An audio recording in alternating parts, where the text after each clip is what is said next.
Ma'am Maribel Leibag, dedicated school principal, Sir Joel T. Miguel, hardworking and kind teachers, loving parents, beloved students, and especially those who will graduate today. Yes, a happy, pleasant day to all. According to today's theme, graduate of K-12 molded through a resilient educational foundation. For me, it is hard work, perseverance, thrift, caring, love, and unity. Diligence is the brother of prosperity. In all fields in life, working school, office, house, business, and even in our government, diligence is needed. Being early to enter on time is an ingredient in economic development. No hard work is done with perseverance. Most of the successful people have been diligent and persistent in their work and obligation. Even though they had many obstacles in their lives, they managed to solve them. It is said, when you laugh, you will surely achieve your desired dream.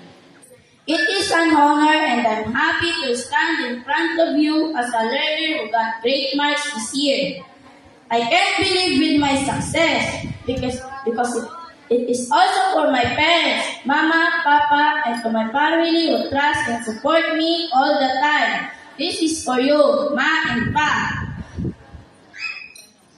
Thank you for your love and sacrifice, for working hard and away from us just to support our needs. Maraming salamat, Papa, sa ilang taon na ikaw ay nagsisikap sa ibang bansa.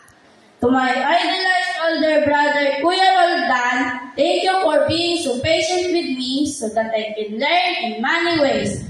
You're one of my inspiration while I'm here standing today. To our dear teachers, thank you for sharing us the knowledge that we can use and struggles in our life for our development. Because I believe that in the saying that youth is the key to development. We can achieve it through education. So to our dear teachers, thank you very much. I am very happy with the honor I have achieved. And above all, I thank God that He did not abandon us that last year was a pandemic. With the eruption of the Taal volcano and the storms we faced, we are still here and our family together. And He gave me a big bonus, and for this honor belongs to my family. I am Kailayan Sumangil, your valedictorian for the year 2022 to 2023. This behind the saying, losing is the part of your life. If you don't lose, you'll never learn. If you don't learn, you won't change. Thank you very much. May God bless us all.